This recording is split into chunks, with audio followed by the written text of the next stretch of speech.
todos, sejam todos muito bem-vindos. Gostaria de agradecer a todos vocês que estão participando aqui com a gente aqui.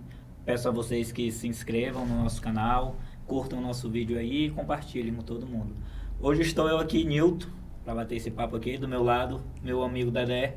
É isso aí, pessoal. Um prazer imenso estar com vocês aí com mais edição aqui do nosso Pepas Podcast. E fazer um pedido para vocês, tá certo? Se inscreva no nosso canal e também compartilhem nas nossas redes sociais, também no Instagram, Facebook, TikTok e também no Spotify. E hoje aqui, já finalizando o mês, a gente vai bater um papo aqui super da hora aqui com o Dr. Mauro Filho aqui, que já esteve conosco aqui, né?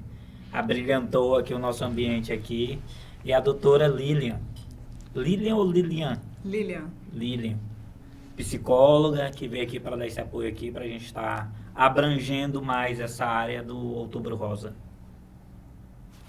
Doutora. Boa noite. Boa noite. É um prazer estar aqui com vocês, né? Muito obrigada pela oportunidade. Nós que agradecemos. Obrigada. Boa noite a todos. Também digo mesmo, é um prazer estar com vocês, estar de volta aqui, né? E essa noite, né? Esse podcast vai ser um momento, assim, de enriquecimento muito grande pra gente e também de aprendizagem, né? E de conversa descontraída. Espero que todos gostem. Com certeza. Vamos dar início explicando para o pessoal que não conhece, né, o que é o Outubro Rosa, da perspectiva de vocês aí, médicos. Certo. O Outubro Rosa, ele foi criado pelo Ministério da Saúde no intuito de sinalizar para a mulher que ela precisa se cuidar. Isso não só no outubro, mas novembro, dezembro, todos os meses do ano.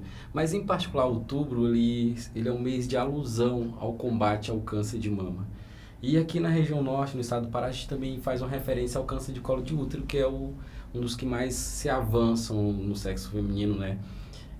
Quase que equiparado ao câncer de mama. Então, para as mulheres, para chamar um pouco a atenção ao câncer de mama, que é o câncer mais frequente no sexo feminino, e o Ministério da Saúde, junto com o Instituto Nacional do Câncer, o INCA, instituiu que outubro fosse um mês de combate ao câncer de mama. E aí denominou-se denominou-se Outubro Rosa, e o rosa referência ao sexo feminino mesmo. Show de bola. E a parte psicológica aí do Outubro Rosa? Como é que entra esse apoio dos...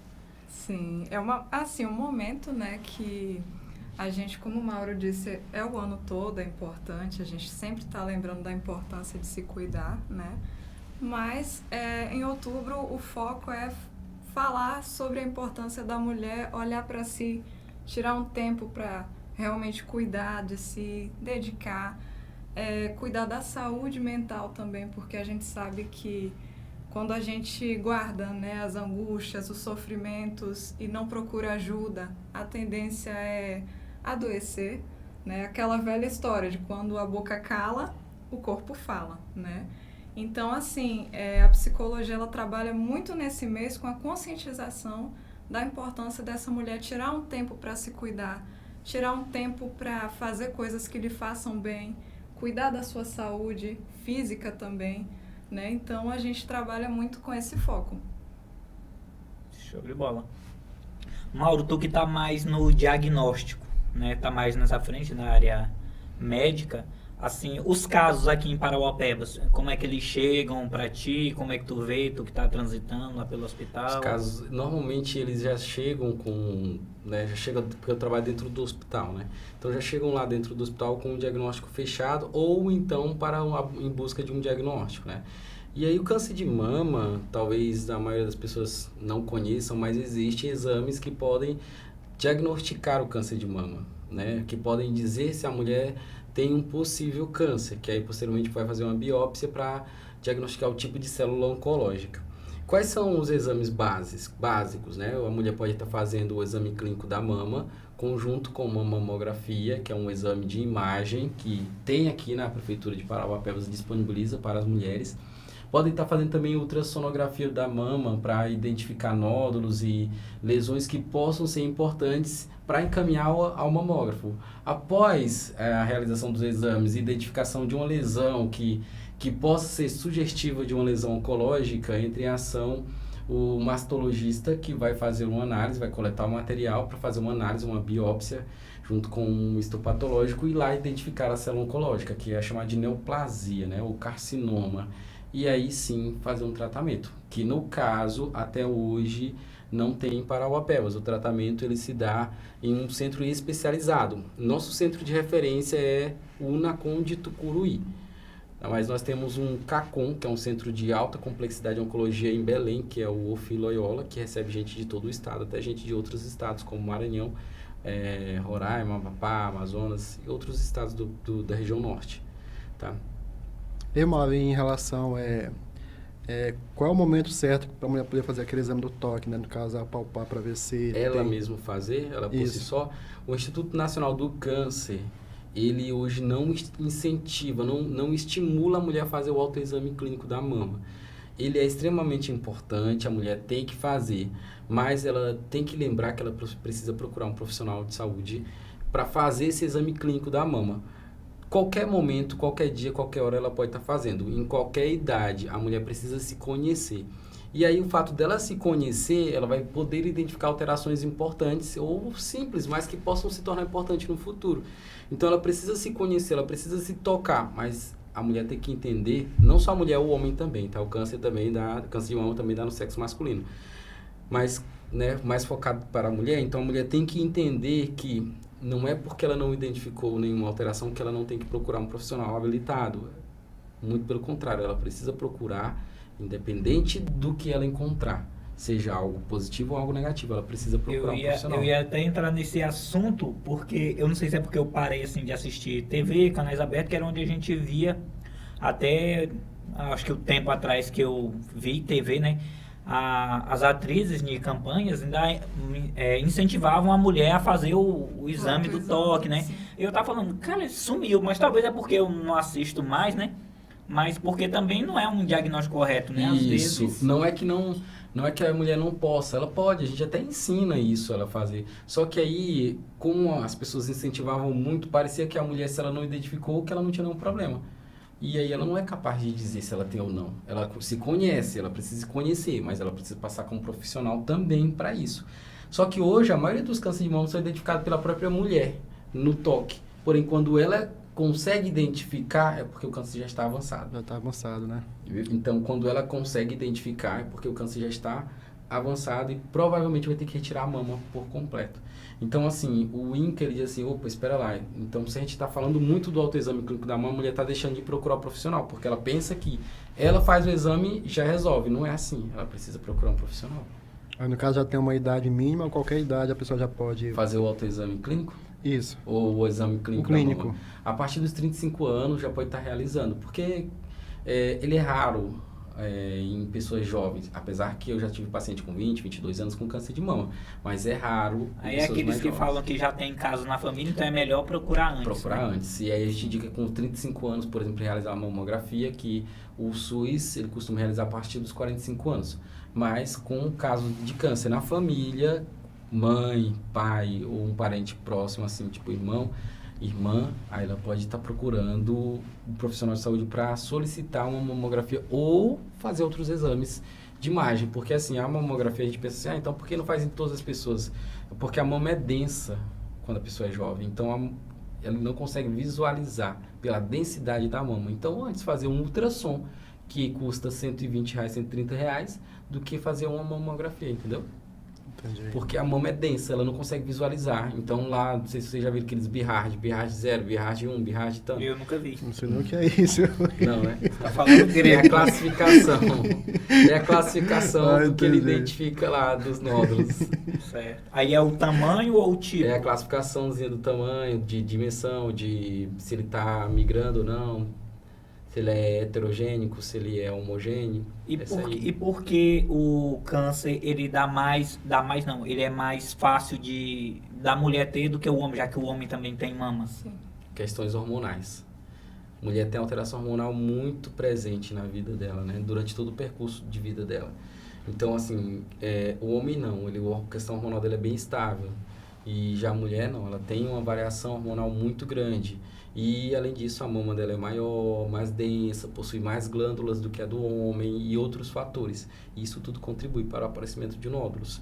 Só para vocês terem noção, a gente não encontra fácil na literatura, mas mulheres que não amamentam ou que nunca amamentaram é um fator de risco para o desenvolvimento de alguma lesão oncológica, né? Alguma ferida lesional. Desenvolvimento do câncer é um fator de risco, porque o câncer ele não é unifatorial, ele é multifatorial, ele depende de vários fatores. Então, o sol em excesso é um fator, a má higiene íntima no câncer de colo de útero é outro fator, o estresse é outro fator, a insônia é outro fator, e por aí vai. São vários fatores que ocasionam o desenvolvimento, porque o câncer ele é uma mutação genética, uma mutação no DNA. Ele não é causado por um vírus, uma bactéria, um fungos, né? Ele não é causado por um micro-organismo, é o nosso DNA que teve uma agressão tão forte por vários fatores que agrediu aquela célula ao ponto de se romper a estrutura do DNA e aí ele clonou aquele DNA e se tornou uma célula mutada que agora não obedece mais aos meus comandos, só obedece ao comando dela e ela começa a se dividir, se multiplicar naquela área e ninguém consegue mais controlar ela, por isso o nome é neoplasia, neocrescimento desordenado. Neoplasia, crescimento desordenado. Então, é um crescimento que ninguém consegue controlar. É como se ela tivesse um cérebro dela lá, que ela comandasse o organismo dela. E ela diz assim, eu preciso de oxigênio, manda criar vasos aqui. Ela provoca o que nós chamamos de angiogênese, formação de novos vasos, para trazer nutrientes, trazer oxigênio, trazer suplementos para ele. Aí vai se espalhando. Chega um certo momento que aquela área é pequena demais para ela. Ela começa a mandar filhozinhos, né? Criar metástase, começa a mandar pequenas células pela circulação e atingir órgãos que ela tem uma afinidade. Porque, tipo, o pulmão tem uma afinidade por outro órgão que é parecido com ele. E por aí vai. Então, a mama tem afinidade por outro órgão que é próximo dele ou parecido com ele, né? Então, ela vai se migrando para órgãos que ela tem uma afinidade, vai se estabelecendo. E aí, quando faz uma biópsia, por exemplo, câncer está no osso, foi lá, coletou o material e viu que a célula que está lá não é a célula do osso, é a célula da mama. Então o cara diz, opa, aqui não é um câncer de osso, é um câncer de mama com meta óssea. Porque essa célula que está no osso é uma célula que veio da mama e ela manteve as características dela de célula mamária dentro do osso, entendeu? Só que, claro, características que não são usadas. Então, assim, ela não usa mais aquela célula, a gente não consegue usar mais. Então, ela criou vida, criou raiz e ela migra para onde ali ela tiver afinidade, com o passar do tempo, obviamente, né? Não é rápido. Aí, no caso, isso quer dizer que, no caso, a célula sadia, ela não consegue combater a que está corrompida. Não consegue porque é célula dela, entendeu? É como se eu olhasse pra ti e olha, ele é meu amigo, como é que eu vou matar ele? Aqui, né? Como é que eu vou matar ele? Mas ele não é mais o meu amigo, ele tá infectado, né? Mas ele tá mutado. Tá corrompido, né? Tá corrompido. Então, assim, ele vai lá, vai corromper outro e vai se multiplicar e todos os que vierem depois tu vai ser já corrompido. Mas eu não sou capaz de identificar isso, porque você é uma célula minha, nasceu comigo, se criou, entendeu? Então, nós não conseguimos fazer isso. E tem outro fator, quando o nosso DNA ele sofre agressão, ele costuma evoluir para uma morte programada, que é chamada de apoptose. E a célula oncológica, ela foge da apoptose, no mecanismo de apoptose, porque o nosso organismo ele é perfeito. Ele funciona assim, no momento em que o DNA está se multiplicando, né? Tá aqui, as duas hélices, se multiplicou, se essa daqui apresentar defeito, essa célula aqui vai caminhar para a morte. Ela vai morrer, ela vai se auto-sacrificar em prol de todas as outras. Que aí é o processo natural, morte celular naturalmente é chamada de apoptose. Então ela se autodegrada e deixa os nutrientes para as outras. E assim, todos os dias, milhões de células se autodegradam, milhões de células morrem no nosso organismo. O grande problema é quando isso não acontece. Porque essa célula que não se autodegrada, que não morre, que ela não consegue fazer o processo natural, ela se torna mutada pelo nível de agressão. Quanto mais agressão você sofre, quanto mais trauma, mais situações que podem agredir aquele DNA, maior a possibilidade de vir uma célula mutada. Então, essa célula que é o motor propulsor do câncer, no caso. É a célula coronal, a célula oncogênica, que é a célula original ali, aquela primeirinha, né? No órgão que ela está, obviamente, né? E, doutora, e aí a mulher fez o exame aí e descobriu que tem o câncer, né? Sim. Quando ela recebe essa notícia, como é a reação dela? Quem é que está para amparar ela? Se aí é que entra a psicologia? Como é que é feita essa parte aí? Então, é um momento que é um misto, né, de emoções.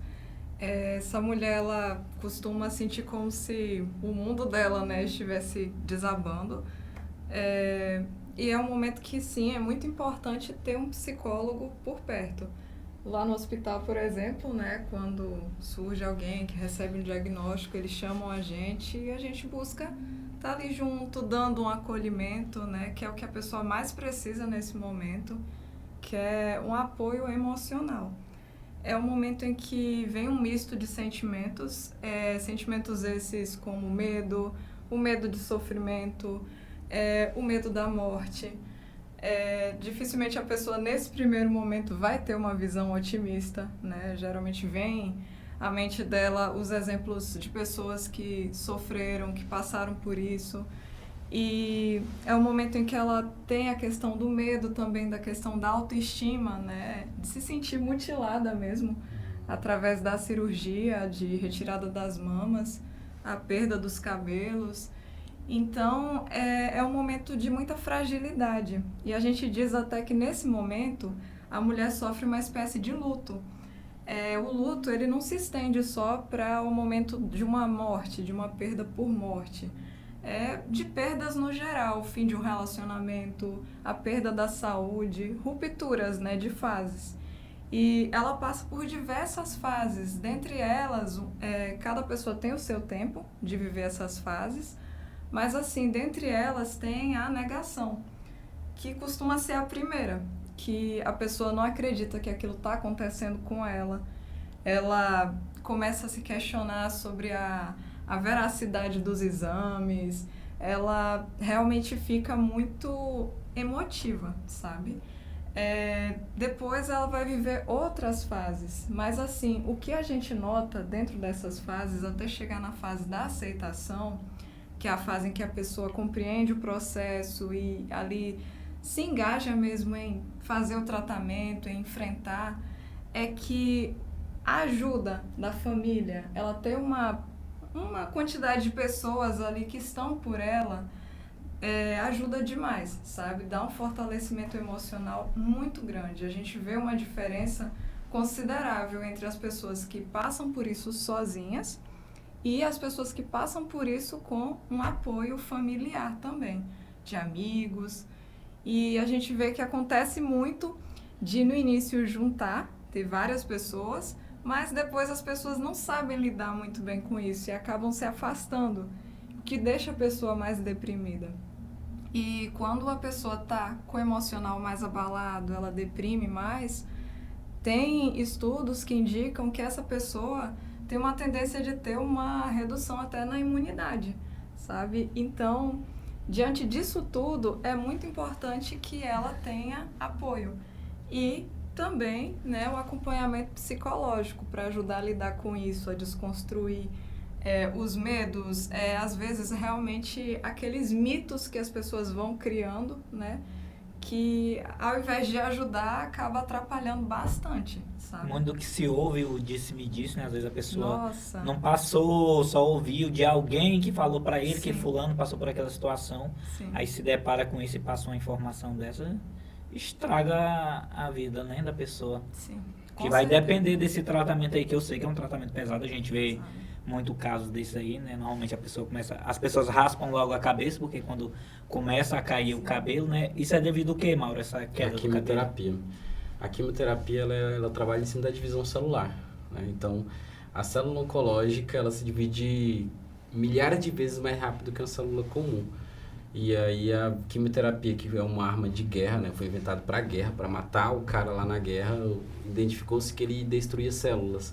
Então, começaram a manipular ela para matar as células oncológicas, as células do câncer, né?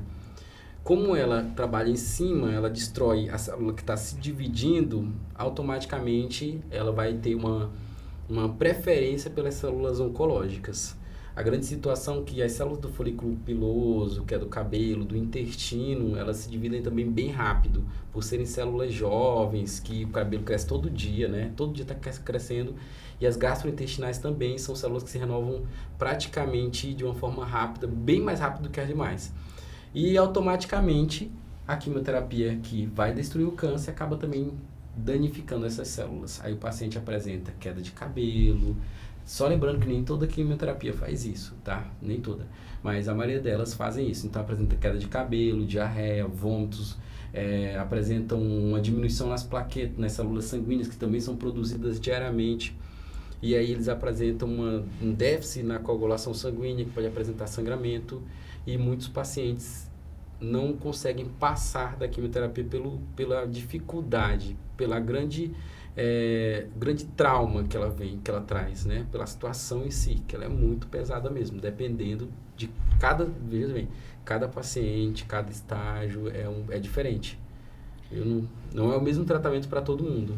E doutor, e quando um paciente entra nessa questão da quimioterapia, quando ele é preparado antes, e que vai lá não só médico, mas o acompanhamento para dizer o que vai acontecer com o corpo dele, como é que é feita essa parte aí? Então, é muito importante. Existe um psicólogo que ele trabalha especificamente com esses pacientes. Então, em hospitais de referência de tratamento contra o câncer, tem a psico-oncologia, que é uma área da psicologia que participa de todo esse processo. Desde que o paciente dá entrada, ele costuma acompanhar, né, junto com a equipe. Então, assim, é muito importante a equipe multidisciplinar, né, porque são os vários saberes, né, andando juntos. Então, o psicólogo, ele juntamente com a equipe vai informar essa paciente de como que vai funcionar o tratamento, durante o tratamento, nos seus altos e baixos, né? Tá ali junto também para acolher, para fortalecer. Então, é um trabalho, assim, fantástico, sabe? Que ajuda bastante mesmo. Esse grupo multidisciplinar? Sim. É uma equipe que é equipe hospitalar, É uma né? equipe que trata, porque, na verdade, quando o paciente descobre que ele tem câncer, ele vai precisar principalmente dessa equipe multiprofissional aí, que é a multidisciplinar. Eu falei multidisciplinar. Como multiprofissional. Multiprofissional é o termo Sim. que a gente usa, né? E aí essa equipe ela é composta pelo enfermeiro, pelo médico, pelo nutricionista, pelo psicólogo, pelo assistente social, pelo fisioterapeuta, nutricionista. E qual a importância disso? Cada um tem o seu papel fundamental. Veja que agora sai de cena o tratamento medicamentoso, né? Porque ela vai fazer o dia da sua quimio, da sua rádio, e entra em cena os cuidados gerais, psicossociais, os cuidados físicos, né? Com o fisioterapeuta, os cuidados gerais com o pessoal da enfermagem, os cuidados psicológicos, porque, como disse a doutora, se o paciente não estiver bem psicologicamente, ele não passa, ele não consegue. E o psicólogo dele, a parte psicológica, a parte psíquica, né, dele é extremamente importante. E a parte acabou física, de falar que é daí que o vírus é gerado, né? Tudo psicológico, não é uma bactéria, não é... não é vírus, né? Vírus, eu ia me corrigir, mas tudo bem. Isso. Pois é daí que se altera da mente então você mesmo. pensa alguém que descobre que tem câncer, e aí, como a doutora falou, antigamente as pessoas pensavam assim: tenho câncer, eu vou morrer, porque uma sentença de morte. Uma sentença de morte. E você pode ver que as pessoas, eu sempre relato isso quando eu estou falando algum treinamento, alguma palestra, né? Descobriu que o José tem câncer. E tu sabia o José... Não, perdão, vamos falar a Maria, tô falando de Outubro Rosa. Sim. Descobriu que a Maria tem câncer. A Maria, meu Deus, tão jovem. Já vai assim. Meu Deus, é tão jovem com câncer. E o que isso significa? Ela já está automaticamente dizendo, é tão jovem, vai morrer. Já deu a sentença. Tão jovem, não acredito, eu tenho que ver ela, gente. Aí começa a visitar, né? Meu Deus, você tá bem, e seus filhos, e meu Deus, e agora? Como vai ficar os filhos dela? As pessoas já começam a velar a pessoa como se ela, né? Começa a velar a pessoa viva ainda. Como se não tivesse cura. Só que hoje nós sabemos que até 80%, 90% dos cânceres têm cura, sendo diagnosticado precocemente. Depois que tem metástase, não tem mais como curar, mas antes de ter a metástase, tem cura. Chega a ser até 90%, algumas pesquisas de relatam chance de cura, então a chance é altíssima, de 10, só um pode evoluir a óbito se detectado precocemente, né? Então, assim, o psicológico é muito importante. Quando tem um paciente com câncer, a primeira coisa que eu falo é, não deixe vir um monte de gente pra cá te visitar como se tu já tivesse morto. Eu falo logo, porque você não tá morto, não vai ser, eu falo logo, não vai ser isso que vai te matar, assim, tem tratamento, tem químio, tem rádio, é pesado, mas tem que estar com um psicológico muito bom. Aí entra a questão da religiosidade, psicológico, a questão social, que às vezes o cara não tem condições financeiras de se manter em um local. E isso tudo afeta. Então tem que ser equipe multiprofissional mesmo.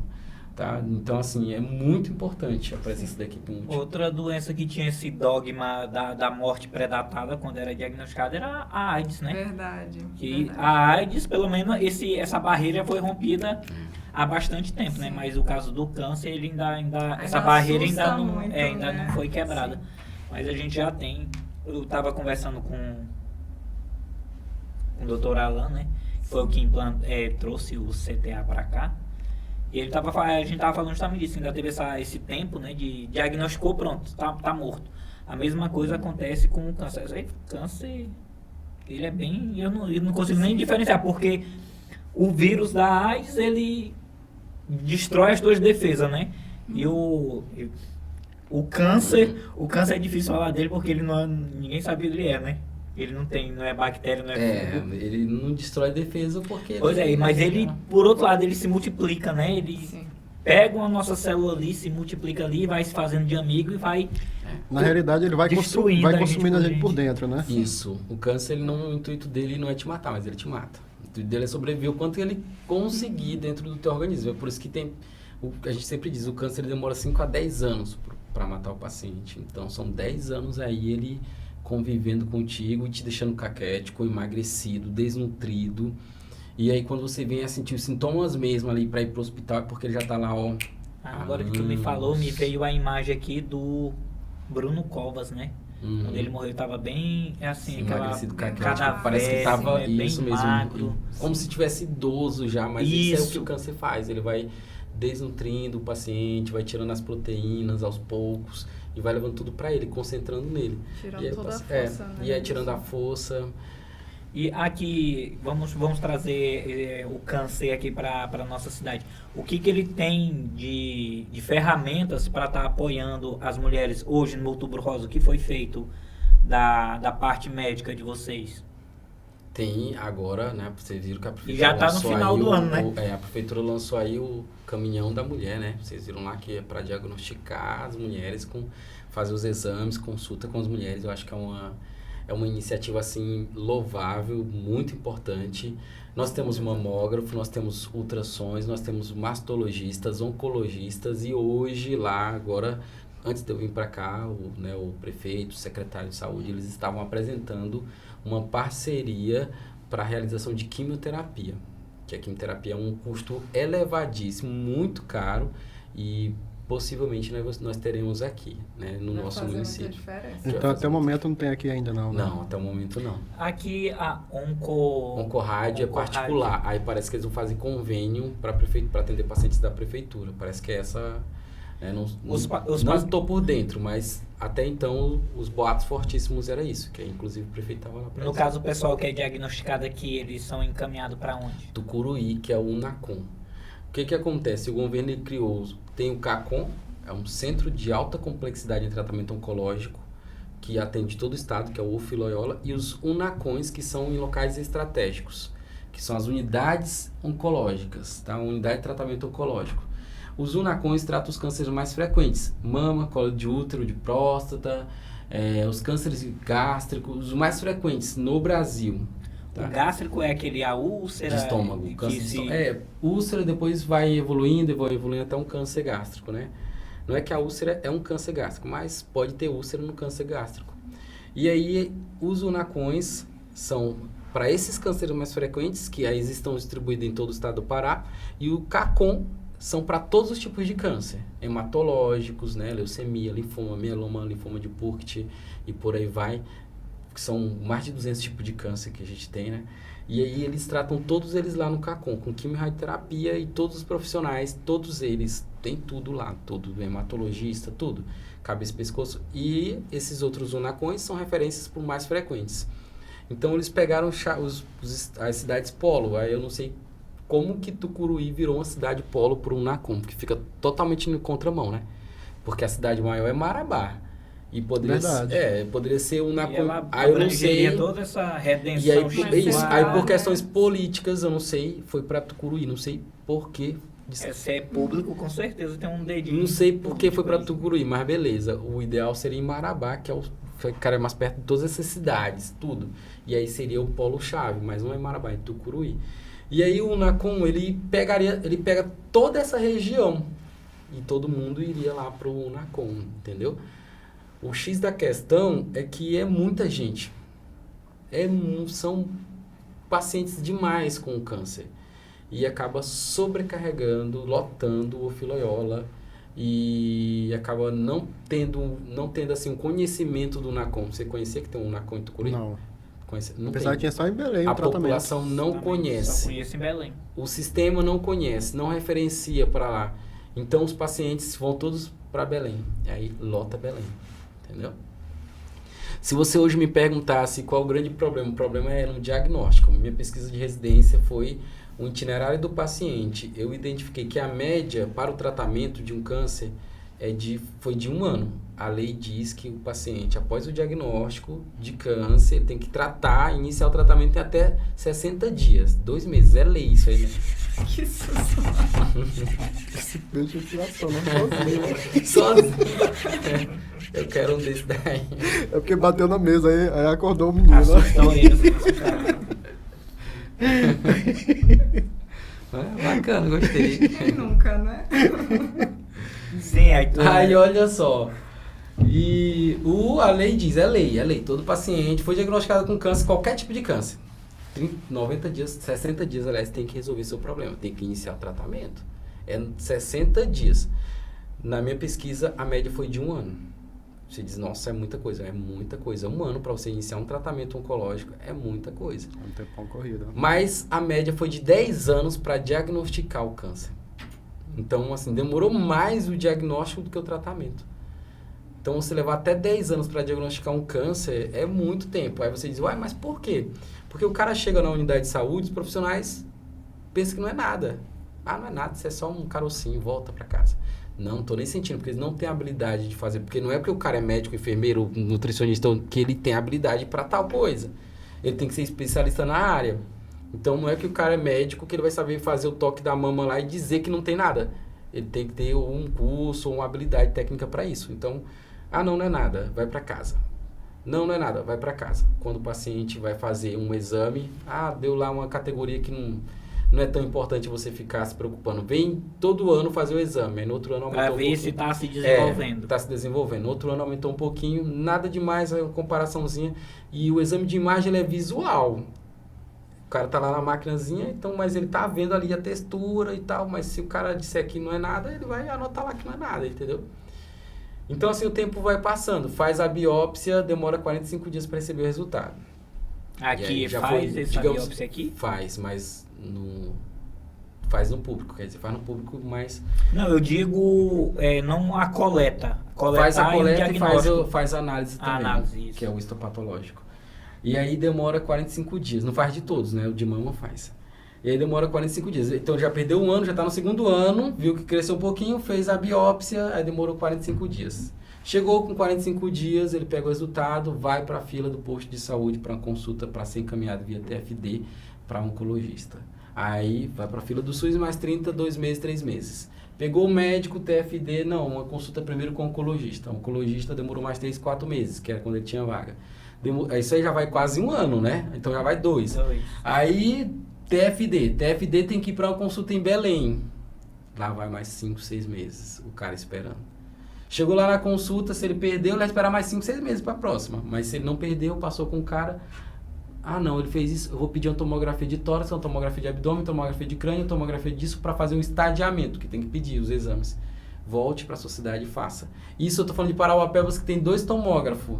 Agora pensa uma cidade como Curianópolis, Eldorado, que não tem nenhum tomógrafo. Entendeu? Então, assim, o tempo é bem maior. A minha cidade lá no Maranhão, que não tem nem hospital. Fica mais complicado ainda, né? Lá atende um postinho. Atende num posto, então não tem nem oncologista, nem hospital. Então, assim, pensa na dificuldade, gente. Então, o cara vai desistindo, a mulher vai desistindo. Não, vai deixando pra lá. E quando você vê, já foi 3, 4 anos para iniciar o tratamento. Que a lei diz que são 60 dias. Se a gente for atrás de lei que ampara a gente, né? A gente vai morrer e não tem metade das coisas que é pro Estado dar pra gente, né? De volta. Então é pouco. Parauapebas é bilionária. Deveria ter muito mais. E há muito tempo, não só agora. Mas já tem coisas que outras cidades não têm. Mas eu acho que pra gente comparar a cidade bilionária com a minha cidade, que deve ganhar o quê? 1 milhão por ano, aqui ganha não sei quantos milhões por mês, né? Então é até uma... E, doutora, concorrência. mudando aqui pro lado psicológico, e o homem, já Sim. quando ele tem... Cara, pro homem, o homem é um bicho fraco. Eu acho que ele não aguenta não falar que ele tá com câncer de mama, não. Primeiro que o cara nem passa na minha cabeça ter um câncer de mama.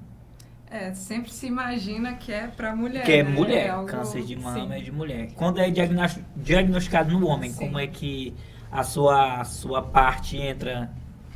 Então, olha, é bem parecido, tá? Em relação ao que é com a mulher. Cada pessoa vai ter sua forma de reagir. Pode ser que esse homem fique, sim, bem mais abalado, né? Mas, assim, é muito importante ter esse fortalecimento, esse apoio. E, realmente, uma coisa que ajuda muito, que a gente até já falou aqui, é a importância de até desmistificar mesmo aquelas coisas que a gente já escuta do senso comum, né? Uma coisa também que a gente fala bastante é não ficar olhando situações que foram mal sucedidas, né, para esses homens. Então, assim, na verdade é muito parecido, tá? A diferença do homem para a mulher é muito pouca, tá? Mas no homem o que vai pegar mais vai ser algo relacionado ao que vai afetar a virilidade dele. Ele sentir que isso vai ser ameaçado, isso de fato vai assustar muito mais. Em breve aí com o Novembro Azul, né, que a gente vai falar bastante da saúde do homem. Olha aí, ó. Bora ver o que tem pros homens aí. Então, no Novembro Azul a gente fala da questão do câncer de próstata, mas também da saúde do homem no geral.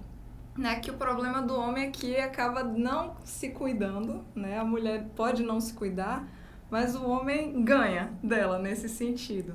Então, quando o homem descobre, geralmente já está muito mais avançado. Cara, o cara só vai procurar saúde quando ele tá doente mesmo. Sim. Só vai doente, ele não vai Quando não já vai tá prevenir. insuportável, Não né? previne nunca. Porque sente uma dorzinha aqui, toma um remedinho. É isso mesmo. Não vai procurar um médico para entender o porquê dessa dorzinha.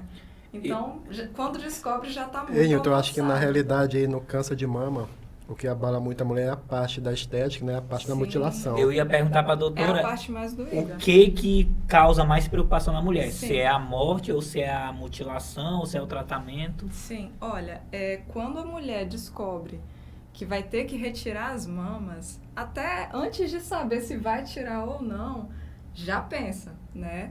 Que é na questão porque, como o Mauro estava até falando ontem numa programação que a gente teve, o medo dela perder a mama é o medo de perder essa coisa da feminilidade, dela se sentir mulher, dela se sentir bonita, se sentir bem com ela mesma. E aí perder os cabelos também. Então são coisas que naturalmente vão assustar muito essa mulher. E mexer com a autoestima vai pesar no emocional, que a mulher vai naturalmente ficar deprimida, triste, vai ficar com medo da morte também, né? As mães ficam com medo de deixar seus filhos, que muitas vezes ainda estão aí dependendo delas, né? Então, assim, é um baque muito grande para elas. Mas essa parte da autoestima é dolorosa. É a que conta mais, né? Sim. Porque a natureza da mulher já tem aquela vaidade dela, né? Sim.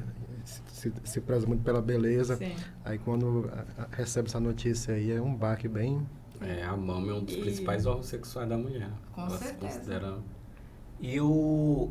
É só uma coisinha, posso? Pode falar. Só um acréscimo. É assim, nessa parte da autoestima, uma coisa assim muito importante que acontece e está cada dia mais forte é a questão de confecção de perucas, né, em hospitais de referência de tratamento do câncer. Existem doações. Agora mesmo, várias mulheres cortaram seus cabelos, doaram. Então, assim, é importante para essas mulheres que estão passando por isso ter uma rede de apoio, ter informação, porque existe a possibilidade de, depois dela recuperada, fazer a reconstrução da mama, colocar um silicone, ficar até mais bonita, né? Então, assim, também fazer uma peruca, aprender a se maquiar, investir nesse autocuidado dela. Isso vai elevar a autoestima dela, a ponto dela não ficar se sentindo mais tão para baixo, sabe? Tão inferiorizada, menos feminina, não. É importante que essas mulheres se lembrem que elas são incríveis, continuam sendo muito guerreiras, sabe? E realmente precisam enxergar esse potencial nelas e não desistir de se cuidar. Então a gente hoje já vê muitas mulheres que estão em tratamento contra o câncer se maquiando, se arrumando, colocando peruca, ou então assumindo a careca, sabe? Se cuidando para se sentir bem. E olha, isso faz uma diferença no emocional gigante, que até depois de recuperada, ela já vai saber se cuidar até mais, né? Mais de como ela estava, né? Sim, sim. E é importante, né, Mauro? Porque vou voltar no assunto de que é psicológico, né? O câncer, como tu falou, a maior parte do diagnóstico dele, né? Então, se eu tô com um emocional bom, eu posso não ter a incidência, né? Que a gente vê que alguns casos do câncer, ele volta. Às vezes eu já vi que a mulher tem um nódulo, né? Em um dos seios, aí ela opta por tirar só aquele e deixar o outro tranquilo. Aí acaba que o outro também tem, né? Essa incidência. Por que que isso ocorre? É porque a célula germinativa dela é a mesma das duas mamas. Então, quando a mulher tem um câncer em uma das mamas, em um lado, ela tem uma alta chance de ter do outro lado. Vai depender aí de um fator, o fator genético dela, o fator hereditário. Normalmente, mulheres que têm câncer bilateralmente nas duas mamas, ela é jovem.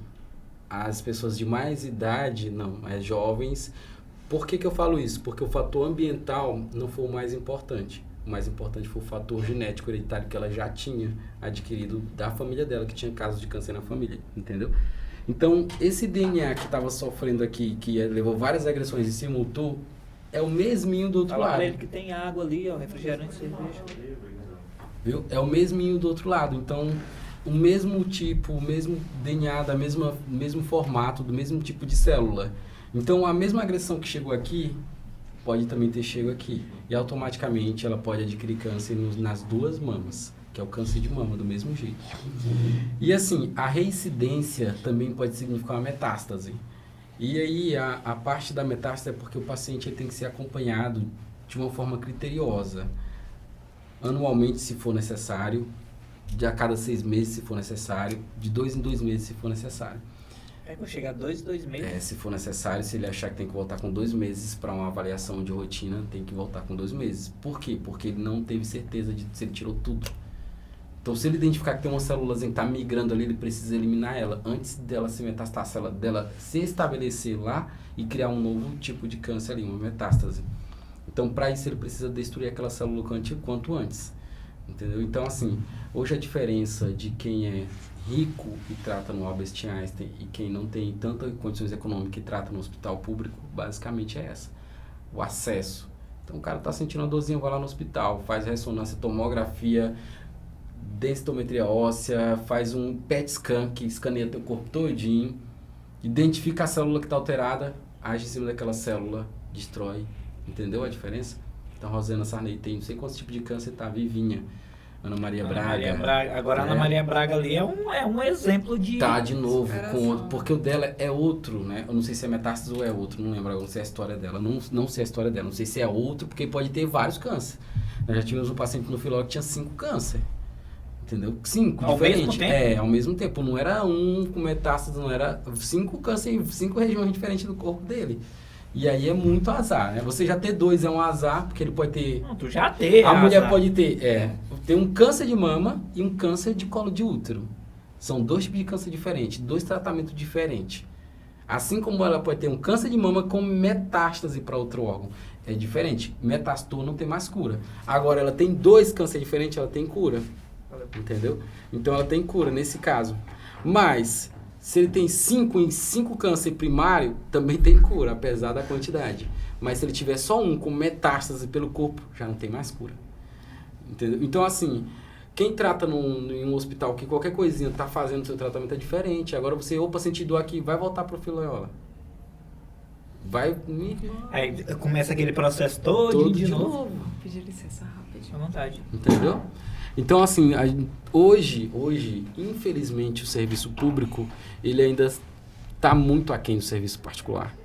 Tem tomógrafo Vamos falar só de tomografia, vamos falar da radioterapia. Vou só comparar a radioterapia. A radioterapia no Filoiola, uma delas, você ainda pega o aparelho e aí faz a consulta, faz um isocentro, faz um tomógrafo, identifica a área onde tem o câncer, né? Vamos lá, câncer de mama. Então, identificou a área que tem um câncer, vai para a oficina, um químico, aliás, um físico, vai desenhar, vai mandar para a oficina vai cortar no isopor denso, vai jogar um bário lá, uma substância lá que parece um aço, que não é aço, é uma substância que derrete no calor mais fácil do que o aço, dentro de um produto para moldar uma peça para colocar dentro da máquina. Esse processo demora uns 30 dias. Caramba, tudo isso? Tudo isso. Não pode já comprar, ele já Não pronto. tem que comprar, tem que fazer. Aí ele tem que Cada câncer tem que ser desenhado o tamanho para radioterapia e irradiar só em cima dele. Digamos que aqui é esse litro, é o câncer. A radioterapia tem que irradiar só em cima do litro. A gente tem que desenhar certinho e só em cima do litro vai irradiar. Então ele vai colocar a peça dentro da máquina. Só que com 30 dias o câncer não está mais desse tamanho, ele já está maior. Então nunca vai ser irradiado do tamanho do câncer. Aí é por isso que às vezes essa pontinha aqui sobra. Então pode ser aquele... Isso. Agora vamos pro Albert Einstein, outro hospital. A máquina que faz o isocentro, ela já desenha. E aí ela manda para a máquina de radioterapia. E aí nós chamamos de multilaser. Ele já faz o desenho na máquina e já molda na própria máquina na mesma hora em que ele está fazendo a tomografia. E já irradia certinho em cima na mesma hora. E a tomografia está sendo batida ao mesmo tempo e o cara está vendo tudinho pela tela da televisão. O médico lá fora e o paciente lá dentro, assistindo tudinho. Bem rápido. Na mesma hora. Você não vai para casa esperar. E nós só temos uma dessa no Filoiola. E aí ela só é usada para câncer no cérebro, câncer no olho. Porque é muito sensível, não dá para errar. Entendeu? E em alguns casos de câncer de mama, essas coisas. Mas é só uma, o resto é tudo nesse modelo. Só se ela tiver muito de boa para usar em outra coisa, porque senão não estraga de tanto usar. Então, assim, é diferente. E ainda digo mais. Quando o paciente tem que ficar quietinho lá, né? Estabilizado em cima da máquina. E se for no rosto, bota uma máscara no rosto. Tem que ficar parado, não pode se mexer. Porque se ele se mexe, o raio tá indo. Ele vai mudar de posição, né? E quando ele respira, porque tem que respirar. Quando ele faz isso, ó, ele mudou o câncer de posição. Mas a máquina não consegue pegar isso, né? Então é outro problema. Mas se você for para as máquinas do Albert Einstein, ela para quando você respira. Tá sentindo a diferença? Então você puxou o ar, ela, opa, voltou, normalizou de novo, pode irradiar. Então essa é a diferença. O Reinaldo Giannichini teve um câncer e não tem nenhuma sequela. Entendeu? As pessoas que teve câncer rico, famoso, não tem nenhuma sequela. Você pode ver, né? O Caio agora, o comentarista, câncer. Não tem nenhuma sequela, só o cabelo. Depois ele cortou o cabelo. Então, assim, essa é a diferença. Ainda digo mais. A máquina, o laser, o raio, ele passa. Né? Então, ele passa e atinge, se é na mama, ele vai atingir o pulmão lá atrás, porque ele não tem como parar só na mama. Mas tem máquina que para só no câncer. Ela não passa. É a altura isso mesmo, é a consegue filtrar certinho, né? Essa eu não sei se tem no Brasil, se é fora do Brasil, mas tem a máquina que para. Ela para quando ela molda, ela para quando respira e ela para no isocentro do câncer, para matar aquela célula que iniciou tudo. Entendeu? Então, assim, é diferente. As coisas, infelizmente, são diferentes para quem tem condições financeiras em se tratando de câncer. É triste, mas é diferente. É muito diferente. E, doutora, e passando pro lado que a gente entrou aí do jovem, né? Que ele falou que no caso do jovem, normalmente quando tem na mama é nos dois, né? Uhum. Normal, né? Quando Pode é uma dar jovem... No outro, né? O homem e a mulher pode dar no outro, no caso. Pode ser só um, mas tem uma chance de ter no outro. Quando é mais independente, uma moça jovem, Sim. vamos supor aí de 24 anos a menos, foi diagnosticada com câncer. Uhum. Aqui em Parauapebas já teve alguma que você teve que lidar com uma situação dessa, bem jovem assim? Olha, eu não tenho muito tempo aqui na cidade, então assim, com certeza tiveram situações, né? Mas assim, o caso de mais jovem que tinha a ver com câncer em órgãos femininos foi no útero, né? Foi até recente, uma paciente da gente que teve, mas assim, ela já está na faixa dos 30, né? Então não se adequa a esse grupo que você... Porque eu acho que para um jovem, assim, no início de vida, né? Até os 24 anos, a gente está aí ainda... algumas pessoas têm a oportunidade de sabendo o que vai fazer da vida, né? Então, ali caminhando, ali se instruindo ainda, né? Até os 24 anos, vamos supor aí que você já terminou uma faculdade, está instruído para aquele lado que você quer. Então, você está no começo da sua vida produtiva, né? E receber um diagnóstico de câncer, então é bastante... É difícil. Já... Só que... Desculpe. Não, pode falar. Pode terminar. Não, o câncer, quando a pessoa é jovem, aumenta a chance É de só cura. assim, aqui nesse papo assim, às vezes a gente corta Normal. mesmo. Quando a pessoa é jovem, aumenta a chance de cura, tá? Quanto mais agressivo for o câncer, maior é a chance de cura também. Quanto mais ele Porque significa que ele se divide mais rápido, que ele se multiplica mais rápido. E a químio age em cima da multiplicação. A rádio também é do mesmo jeito. Ela age em cima da multiplicação celular, da divisão do DNA. Então, quanto mais agressivo é o câncer, maior é a chance de cura. Quanto mais jovem a pessoa, mais rápido ele se desenvolve e maior é a chance de cura. Entendeu? Então, no câncer é tudo o contrário. Se ele não for tão agressivo, é menor a chance de cura. Mas aí eu falo de agressividade, eu não falo de taxa de letalidade, de óbito. Por exemplo, câncer de próstata, a taxa de óbito não é tão alta quanto em comparação ao câncer de mama. Sim. Entendeu? Mas não quer dizer que ele não seja mais agressivo do que o câncer de mama. Tá? Só para vocês entenderem.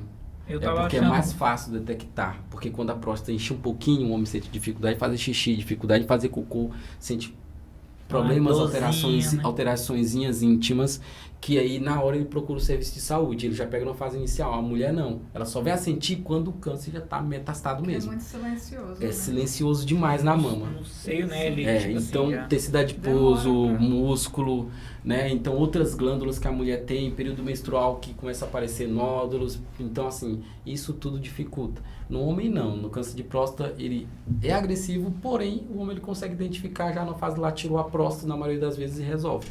Então assim, taxa de letalidade é maior na mama, mas não quer dizer que ele seja mais agressivo do que o de próstata. E assim, sobre jovens, né, sendo diagnosticados com câncer, já tive situações de ver com outros tipos de câncer, né, não o de mama necessariamente. E o sentimento geralmente é o de não ter realizado sonhos, né, que teve na vida, aquele medo de não conseguir realizar.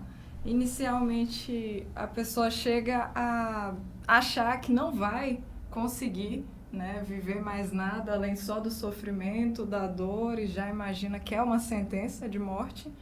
Então, assim, a gente trabalha muito com essa parte de trazer para essa pessoa essa esperança, né, essa força, esse otimismo, de lembrar que sim, fazendo o tratamento tem grandes chances de se recuperar, de não deixar de sonhar, né, de pensar no que deseja fazer ainda. Já ouvi mesmo uma moça falando que, poxa, eu quero tanto ter uma família, eu queria tanto, na verdade ela usou nesse tempo, eu queria tanto. Eu falei, não deixa de acreditar que isso é possível, né? Lute, já que está com o diagnóstico em frente, e tenha certeza de que você lutando, você tem muita chance de realizar. Então, continue sonhando. Então, agora é sonhar realmente com essa recuperação da saúde, né? Então, quando a pessoa acredita, quando ela procura isso, faz muita diferença. O Mauro falou mais cedo da questão da importância da fé, né? É importante a pessoa, quando ela tem uma fé, não necessariamente uma religião, mas assim, acreditar, né, que algo é por ela, que tem alguém ali por ela, ela costuma ter muito mais animação, muito mais motivação para se esforçar, para lutar. Então, assim, tem esses fatores, sabe, que ajudam. Acho que um ateu diagnosticado com câncer deve ser esse sim, ele mesmo, não, vou morrer e tá de boa, ok? Aí ele tem que focar muito nos sonhos dele, né, no que ele quer realizar e lutar por isso, né? Pensar na família, pensar nas pessoas que são importantes para ele. Também realmente ele vai achar as motivações dele. E as mulheres aqui de Parauapebas, quando elas estão sendo diagnosticadas com o câncer de mama, elas têm essa informação de que já tem cura, ou quando elas recebem, e ainda não está difundida essa questão, esse dogma de câncer é morte aqui em Parauapebas? Inicialmente, vai do senso comum, vai pensar, não, vou morrer. Mas assim, já está mais difundido, né?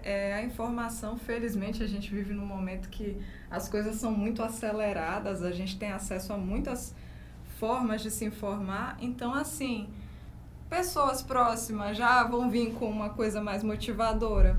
O profissional que dá o diagnóstico, ele já costuma trazer essas possibilidades, né, de cura, de recuperação. Então, assim, facilmente se quebra essa coisa de que é uma sentença de morte. Quando você tem acesso à informação de qualidade, principalmente com os profissionais corretos, né, que são os profissionais que vão tratar, que vão encaminhar. Então, a informação, ela é a chave, felizmente ela está cada dia melhor. Olha só aqui, né? Vocês proporcionando esse momento. Sim, com certeza. Né? É um momento de informação, em que as pessoas Mauro já está meio podem... agoniado ali. Já tá, Já tô indo, já deu, já. Mas é que o papo tá bom, a gente vai conversando, aí quando eu olhei aqui, eu sei, 8h05. Agora aí tu vai ter que remarcar a tua livre. Minha live. O doutor Mauro, ele tinha uma live, ele agendou e parece que vai ficar pra próxima. Vai ter que reagendar ela, né? Não tem como, Porque eu tô me esperando. Tô esperando. Só que uma deixa aqui pra te sair. Eu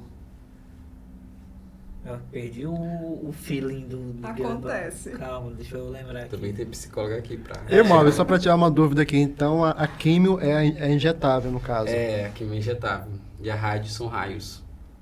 E tipo assim, injetando aquela coisa química digamos, na veia da pessoa, não corre daquilo lá, rasgar a veia, sair, não, porque é uma coisa que corte, é químico, né? Ela, quando ela foi desenvolvida, foi modificada justamente para isso. Para quando cair no vaso sanguíneo, ela vai pelo centro, né? Porque nosso sangue ele corre pelo centro do vaso, ele não corre pelas paredes, ele corre pelo centro, então ele não topa. Mas se topar, ele é meio que neutralizado. Porque o nosso vaso ele não se desenvolve assim. Nosso vaso é tipo como se fosse, não é permanente, mas é como se fosse. Entendeu? Então meio que ela não agride um vaso, mas se ela sair do vaso, ela queima todo o tecido que está do lado. Ou seja, se ela pingar aqui, ela pode atravessar. Poxa, Então é forte, Ela né? é Como forte. se fosse um ácido, né? Isso, se cair aqui, tanto que quando tem extravasamento, a gente tem que montar um protocolo para limpar ela logo, porque senão ela queima. Então já tivemos paciente que ficou no osso puro. Vai corroendo. Porque extravasou. Né? Tá lá pingando lá, o soro lá nele lá e tal. E quando ele percebeu, extravasou, tá um pouquinho inchado, queimou tudo. Vai ter que fazer terapia para ressecar, essas coisas. Enxerto. Aí entra a Clínica Carajás. Aí entra a Clínica Carajás, especialista em feridas. importante, né? Não a gente teve um outro papo aqui justamente sobre isso, porque às vezes as pessoas não cuidam, né? E tem os casos daquelas feridas feias que antigamente também, ninguém já tinha também... Botam na tela aqui. Não, tudo antigamente era sentença de morte para as pessoas, né? Ainda bem que foi desenvolvido. Agora eu fiquei pasmo com essa situação aí do equipamento, né? Que tem um tão retrógrado ainda e um tão avançado e o intermediário. Por que esse intermediário ele já não é massificado, né? Ainda tem esse bem... Ainda tem. E ainda tem lugares que ainda tem, é o pior que a pedrazinha, não sei se é bário o nome dele, que é como durante a minha residência a gente já não via mais, porque ele deveria ser extinto, mas no Filora tem uma sala guardada lá, que é uma peça, uma peça que irradia, que ela é radiante, ela não tem como ser exterminada. Então, não sei se vocês já ouviram falar, aquela peça que é radiante, é uma pedra que irradia raios, né, como se fosse uma máquina. É uma... Tem um nome, porque como a gente é o minério que faz as bombas, né? Ele tem uma radiação. Tem uma radiação permanente, que hoje nós temos máquina, mas antigamente usava as pedras, né? Essas peças que são pedras, como tipo pedras. E lá no Filora tem uma guardada dentro de uma sala trancafiada, dentro de, que tem que ser, só para vocês entenderem, a parede tem que ser de 1 metro, chumbada, chumbo, não é parede de cimento, não é chumbo. Então ela tá lá guardada dentro de parede de 1 metro de chumbo, dentro de uma caixa, tudo. Porque para exterminar tem que ir em usina nuclear. Para exterminar não, para guardar, né? Porque eles... Isso até usam para extrair energia também. Aí não é à toa também que no caso de Chernobyl, né, o pessoal vazou da cidade, não foi? Por causa por causa disso. da radiação. Da radiação. Deve ser essas pedras lá. Deve ser o mesmo material, né? Lá tem uma guardada lá. Guardadinha lá, quietinha lá dela lá. E tu já veio a tua pergunta, já veio à mente? Tu ia fazer Obviamente. Voltou. Já voltou o Esqueci. raciocínio lógico já? Então é Esqueci, isso. nós ficamos com uma Quer falar? próxima lembrança. Eu tenho que ir porque tem uma galera esperando na live, é uma live em grupo, né? Aí eu sou convidado. Sério, não E pode aí falar, eles tá ficaram de tranquilo. começar nesse horário, né? E aí na hora que chegasse eles iam me chamar pra introduzir. Agradeço Nós demais. que agradecemos, Mauro. Agradecemos aceitar o nosso convite E olha, eu novamente. já né? vou deixar um deixa aqui, Outubro Novembro Azul. Porque é capaz de não ter nem podcast Novembro Azul, não dá importância pro homem. O homem merece. Nós vamos cuidado. dar uma ênfase para Isso, nós. para os homens. Pronto, vocês Nós vamos- merecem. Verdade. Nós vamos estar aí presente aí, fazendo aí um... Montar uma estratégia de como atrair o homem para dentro da unidade básica de saúde, né? As estratégias de saúde para homem. Pensar numa estratégia e botar em prática no dia do podcast. Oi, gente, vamos fazer estratégia assim, assado. Depois a gente fala, tem um monte de estratégia boa aí. Olha. Vamos fazer. Tchau, Valeu, gente. mano, valeu. Tchau. Falou, doutor Mauro. Obrigada. Azul, né? Parece Falou. Covid, viu, gente? Importante.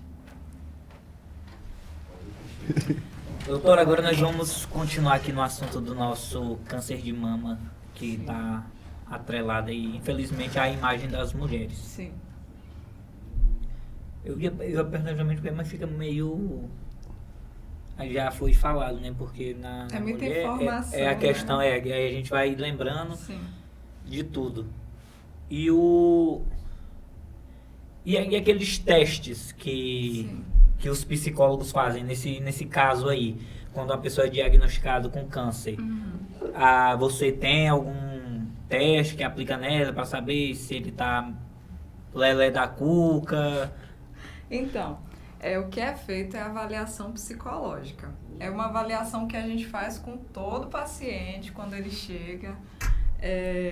Geralmente tem mais a ver, não é exatamente teste, tem mais a ver realmente com você fazer uma entrevista com esse paciente, tentar entender, inclusive, a questão social dele, a estrutura familiar que ele tem, né? Quais são, né, as vulnerabilidades dele, para poder até dar esse suporte mais personalizado, sabe? Direcionado. né? Isso, quando a pessoa, por exemplo, não tem um suporte familiar, a gente já precisa ter uma atenção maior para esse paciente, porque ele tem uma maior chance de ficar deprimido, porque você passar por tudo isso sozinho, o Mauro descreveu aqui, né? A gente falou um pouco de como é difícil, e você passar por tudo isso sozinho é muito difícil, sabe? Não é impossível, mas assim, fica muito mais desafiador. A questão psicológica, ela vai contar muito mais, né? E Conta bastante, olha. Eu não vou dizer assim que vai ser, né, a única. Eu vou dizer assim que o tratamento, no caso clínico, ele é fundamental. E o psicológico também, assim, cada um com uma importância muito grande, sabe? Então, assim, é muito necessário ter esse momento de avaliação, para daí a gente ver o rumo que vai precisar tomar, sabe? E aí vai acompanhando com frequência. Esse paciente realmente vai precisar, porque tem os momentos de altos e baixos. Então, é basicamente isso.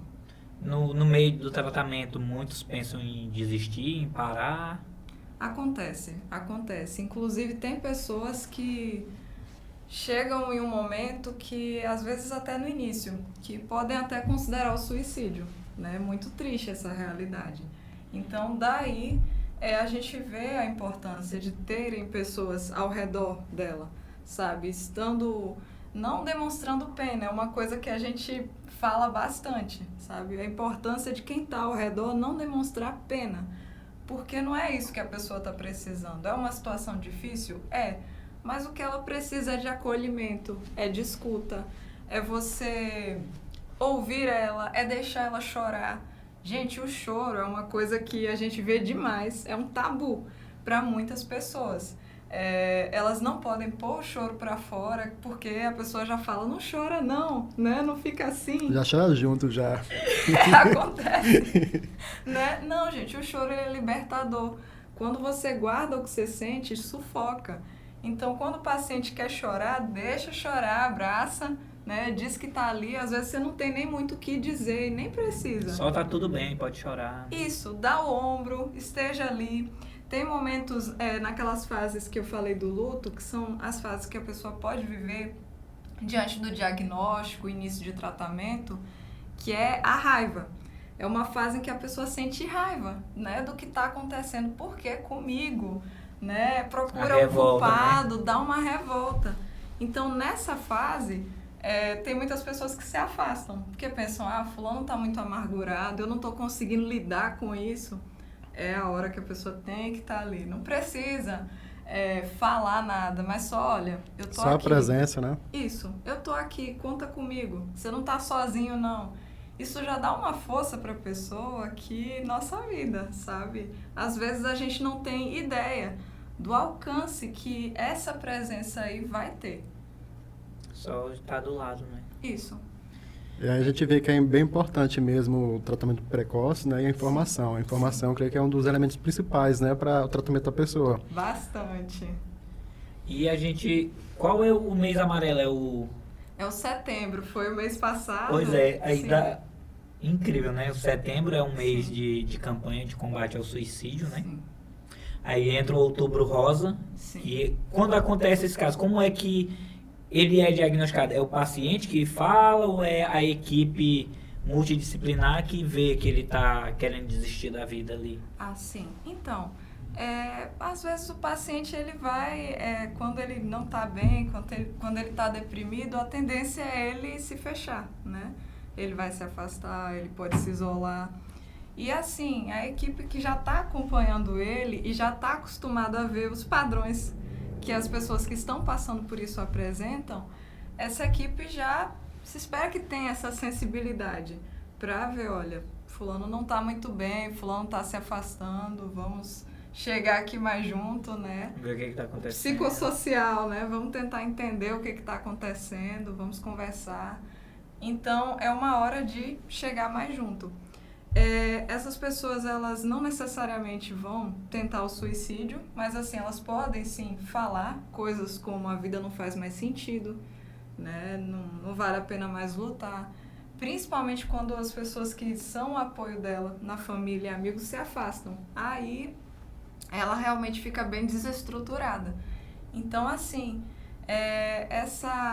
esse acolhimento, esse chegar junto, esse orientar, esse tentar assim, motivar essa pessoa, vai ajudar ela a realmente não desistir, né? Entender que ainda tem jeito.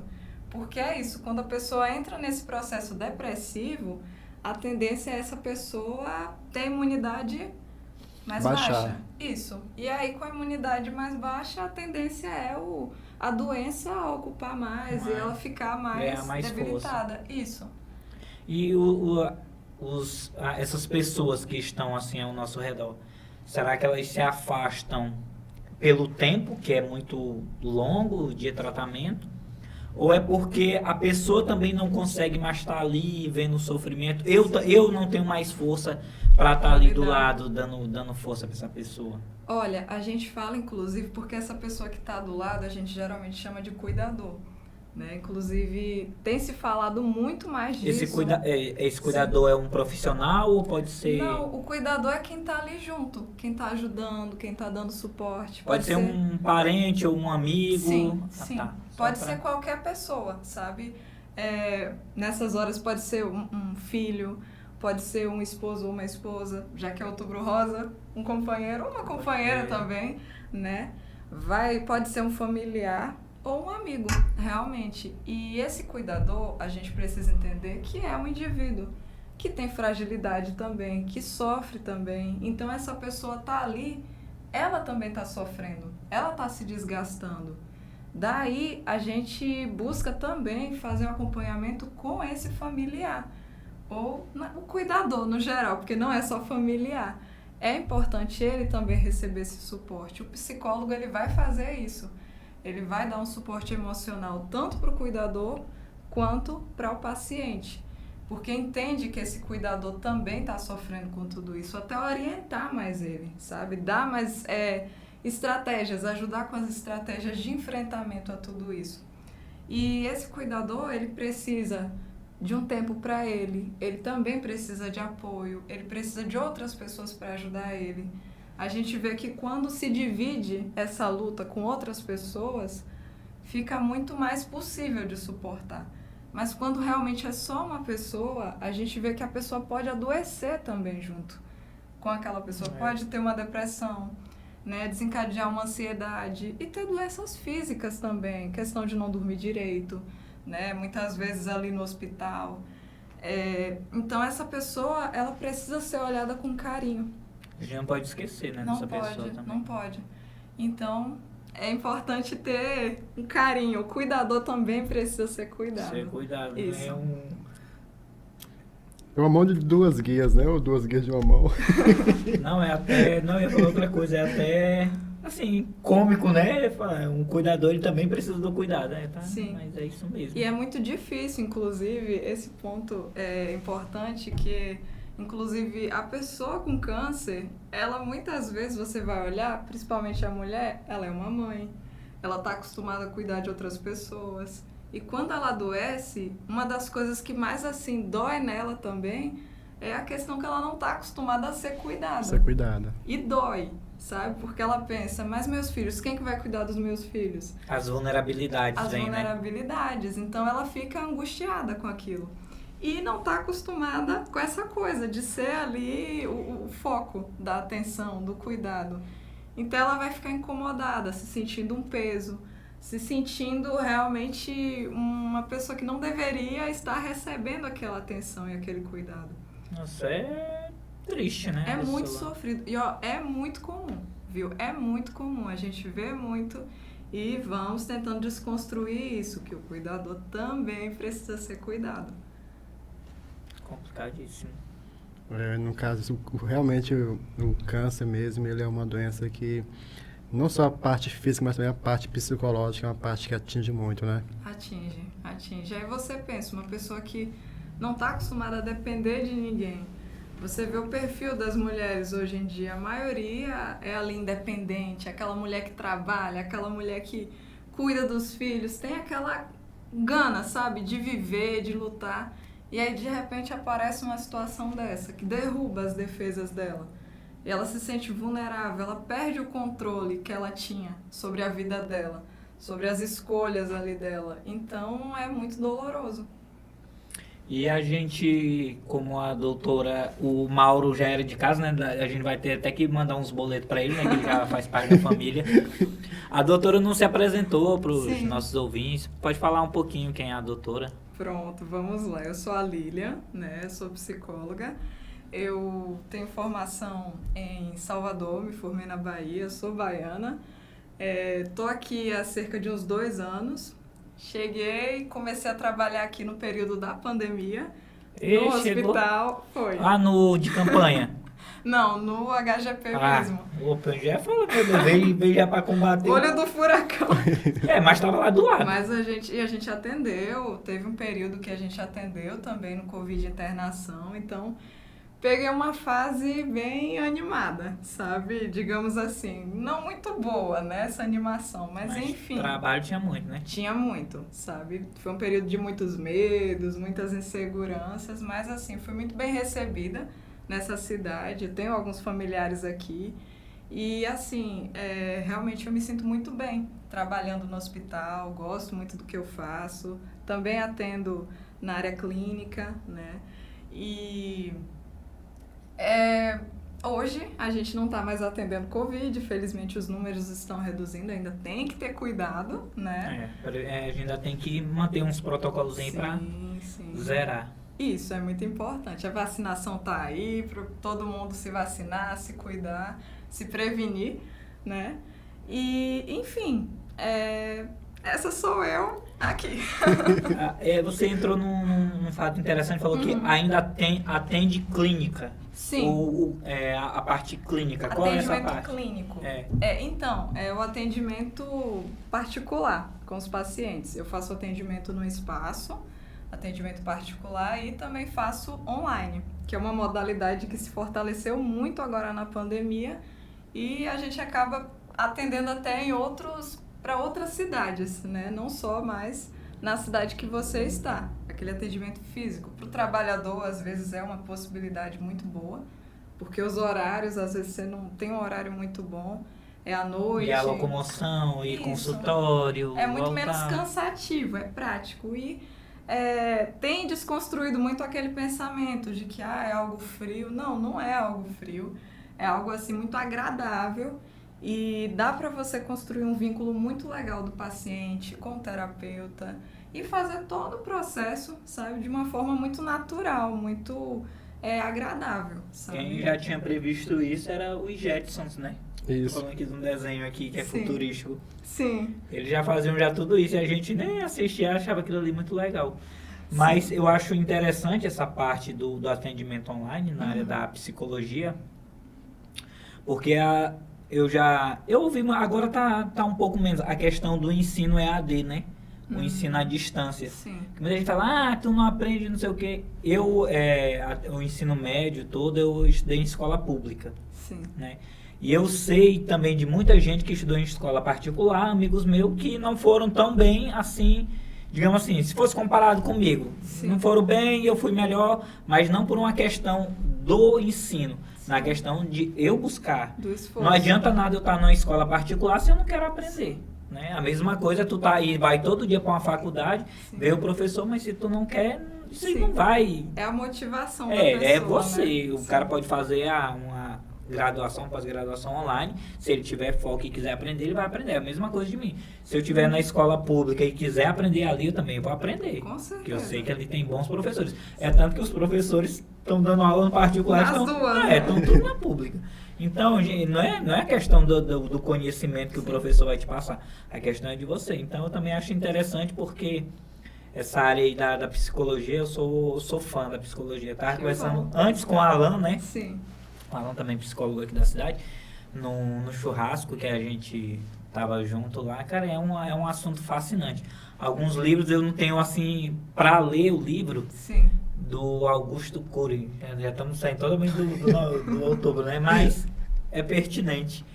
Do Augusto Cury, ele é dessa área, né? Ele é psiquiatra. Psiquiatra. É da área da saúde É mental. dessa área sim, mental. Eu li um livro só dele. Aí eu acho o livro dele assim, muito técnico. Não li outros, Sim.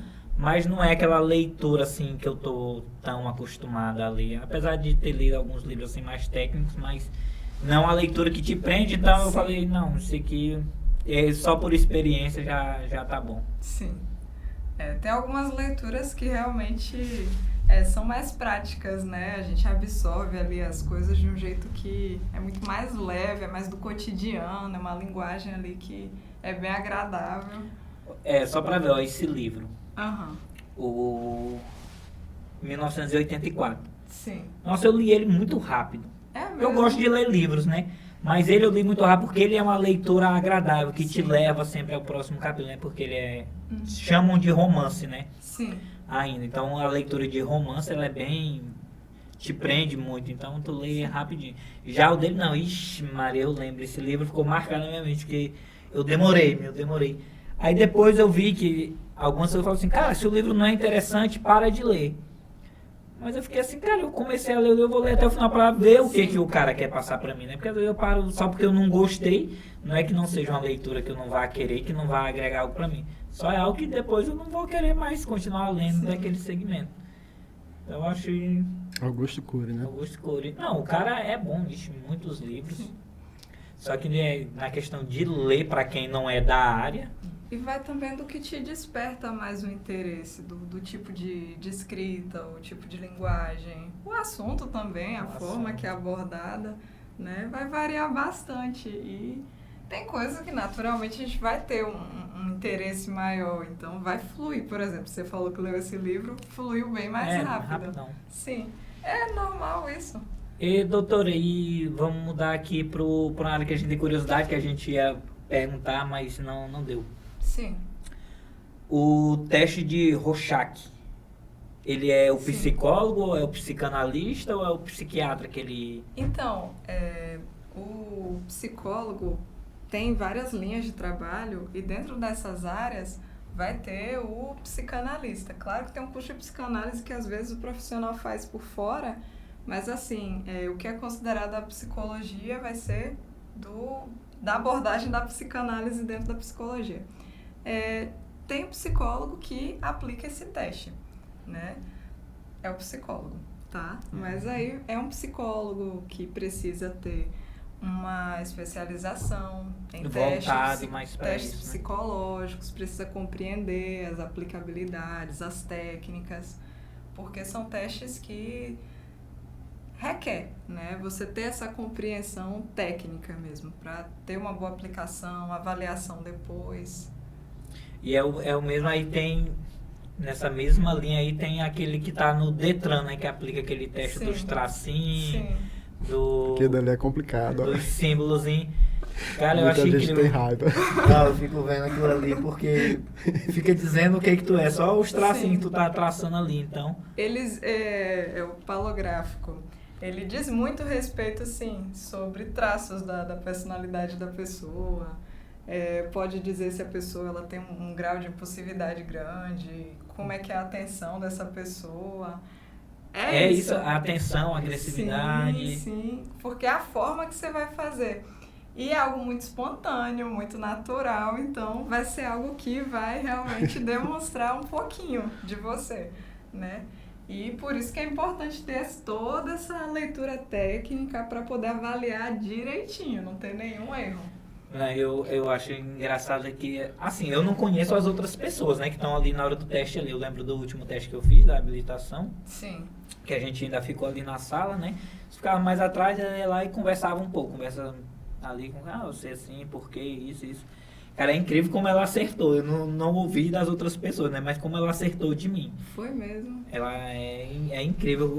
Os palitinhos, depois, era três testes, né? Que ela aplicava. Sim. Nessa questão aí. Eu fiquei vendo o quanto a pessoa que cuida da nossa mente, né? Sim. Tem uma compreensão aí, entende. Sim. Então é importante. Agora vai voltando para o lado do câncer, é importante, né? O conhecimento que a pessoa tem para aplicar na gente. Que a gente não tem conhecimento, a gente está passando por uma dor que a gente não sabe como ela acontece, e ter essa pessoa que a gente está conversando aqui, às vezes a gente, por uma palavra, né? Coisa que o Alan falou, que ele assim, vamos supor, eu não sei, mas tem umas palavras-chave que a pessoa vai falando, e aí o psicólogo vai guardando aquilo ali e vai montando o que a pessoa está sentindo, o que ela vai fazer. Por isso a importância dessa avaliação, né? Durante as sessões, tudo, você sempre vai... Tudo que a pessoa fala é relevante, é importante. Então, é um momento em que a pessoa é o protagonista do processo mesmo. Então, sua atenção vai ser voltada só para ela, para o que ela diz. E já tem realmente, né, os pontos, as palavras-chave, vamos dizer, que você já vai, tá falando isso daqui é importante... Aí você em algum momento já vai pontuar isso, já vai cavar mais dentro disso, isso.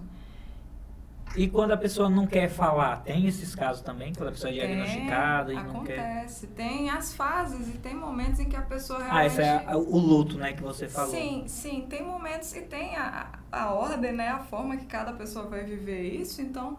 Tem pessoas que já são mais retraídas, às vezes já tem um perfil mais depressivo... Então, a pessoa, ela pode sim se fechar, ficar mais quieta.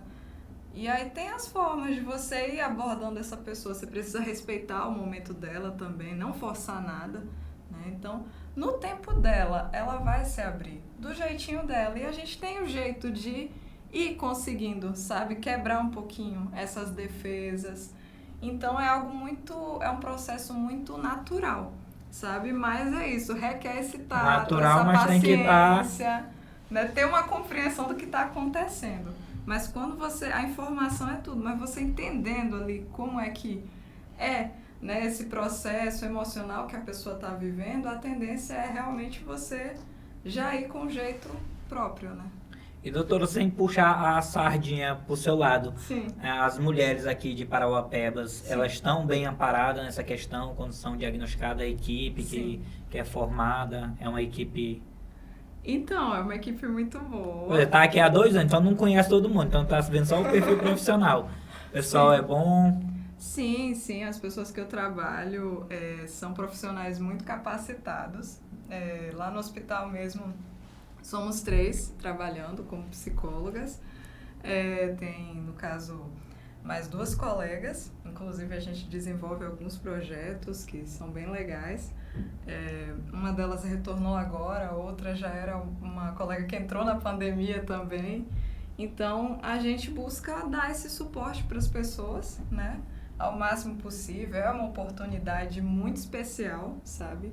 É aquela coisa, você fazer o que você ama. Então, é uma oportunidade de você ajudar as pessoas no momento mais difícil, no momento que elas estão mais vulneráveis, de você dar aquele suporte para ela ter força para lidar com tudo isso, sabe?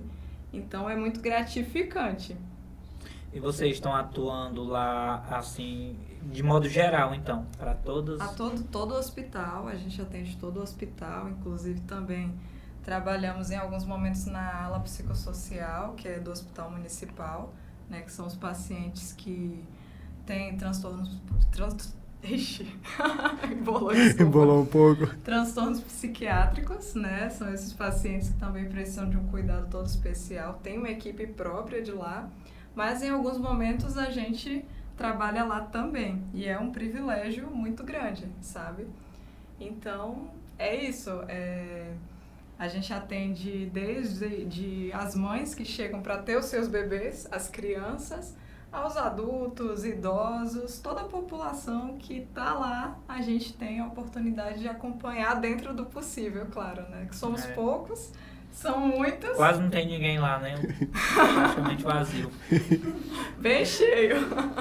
Mas é isso mesmo, né? Porque eu não sei nem como falar, porque transformou no regional, né? Aí Sim. Vem gente também, mais gente ainda. E eu acho que não tem nem capacidade ainda para ter, assim, eu digo da questão de mão de obra. Não tem essa mão de obra toda, você falou. Você veio da Bahia, né? Então a gente sabe que veio muita gente de fora, porque aqui a gente não tem, apesar de ter clínicas e clínicas aí, mas ainda não suporta para a população que a gente tem. Eu acho que devido muito a questão das políticas, né? De saúde, de infraestrutura, que é tudo bem básico, né? Então não é uma coisa que é da saúde, não. Então é um mal geral, né? Não tem como culpar só uma. É Brasil, né? Não é fácil. Brasilzão aí, não é fácil pra ninguém não, mas estamos aí sobrevivendo aí todo dia. Mas, assim, E algo que eu acho que é até engraçado, eu acho que até o momento, digamos até uns meses atrás, eu não pensei que tinha esse setor específico, entendeu? Tratamento psicológico lá na parte do município, né? Sim. Porque geralmente o pessoal, realmente, não, vou ter que ir num psicólogo particular, né? Sim. Então, olha, inclusive, temos vários profissionais, cresceu bastante assim, o número de psicólogos no município. Inicialmente, o Alan mesmo, ele foi um dos nossos pioneiros, né? O Alan, o Wagner. E assim, inicialmente tinham bem poucos profissionais, mas hoje, por exemplo, a gente atende um paciente lá no hospital e a gente vê a necessidade de uma continuidade do tratamento, né? Fazer um acompanhamento ali certinho. Então, a gente já encaminha para a unidade básica de saúde. Se for uma demanda da policlínica, a gente também envia para o CAPS. Então, assim, a rede deu uma crescida nesse sentido da saúde mental. Hoje a gente já tem muitos mais profissionais, sabe, à disposição.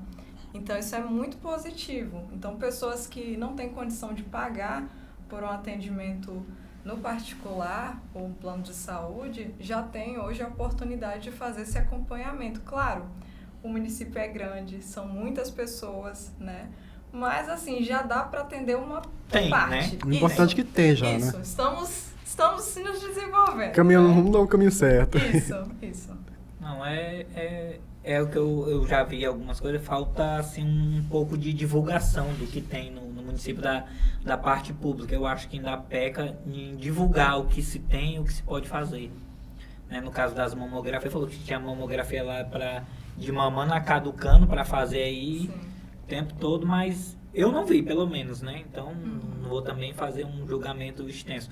Mas eu sei que também não é tão divulgado, porque eu não vi nenhum outdoor. Eu ando para o Apebas todo. Sim. Eu vejo bastante outdoor, eu vejo bastante mídia social e eu não vejo essas questões, né? Então mas vai melhorar. Estamos caminhando. Né? Só falta dar uma melhorada na divulgação para o pessoal ter mais acesso, né? É um passo de cada vez. Isso. É isso aí. Doutora, eu gostaria de agradecer muito a sua presença aqui, tá? Foi muito interessante a conversa que a gente teve, foi muito agregador para mim, esse lado psicológico que a gente tem, que é um mapa aí cheio de caminhos tortuosos, mas que vocês psicólogos aí sabem os caminhos certinho para melhorar aí o nosso pensamento. Não é isso? E quero deixar um recado especial para as mulheres da cidade aqui. Sim. Bom, primeiramente, né, agradecer novamente a vocês pelo espaço, pela oportunidade de estar aqui para falar um pouquinho sobre isso, né, que é um tema muito importante. E a gente, na pandemia, a gente teve a oportunidade de ver muito mais forte a importância da nossa saúde mental, né? Houve um adoecimento muito grande das pessoas em geral. Então, assim, a gente viu uma procura muito maior. As pessoas estão entendendo cada dia mais que é importante, sim, cuidar da nossa mente, né? Porque ela é o nosso comando central, né? E tem influência em todo o resto. Então, assim, o recado que eu gostaria de deixar, né, é que cada pessoa, cada mulher se cuide, né? Tenha cuidado consigo, tire um tempo para olhar para si com mais carinho. Não só as mulheres, os homens também. É muito importante a gente tirar esse tempo pra gente. A gente às vezes fica muito numa busca por trabalhar, correr atrás, conquistar ali nossos objetivos, sobreviver, né? Mas assim, às vezes a gente esquece que conquistar as coisas é importante, mas assim, ter qualidade de vida no sentido de você tirar um tempo para você e se cuidar também é importante, porque do que adianta você conquistar tantas coisas e você adoecer? Não poder usufruir. Não poder usufruir, né? Então, assim, realmente é importante praticar atividade física, é importante procurar acompanhamento psicológico. No caso, para quem não tem condições de procurar um acompanhamento psicológico particular, a gente tem os postos de saúde, pode ir, pode procurar, pedir, né, esse acompanhamento, que aí vai se agendar, vai buscar fazer direitinho, vai fazer um bem danado, sabe? Porque tem coisas que um amigo não vai resolver, tem coisas que um pastor não vai resolver, tem coisas que realmente só um profissional vai resolver, né? Porque ele vai ter as ferramentas para isso. Vai saber como te ajudar. Né? Isso. Então, assim, realmente o meu recado é esse. Se cuidem, né? Se amem.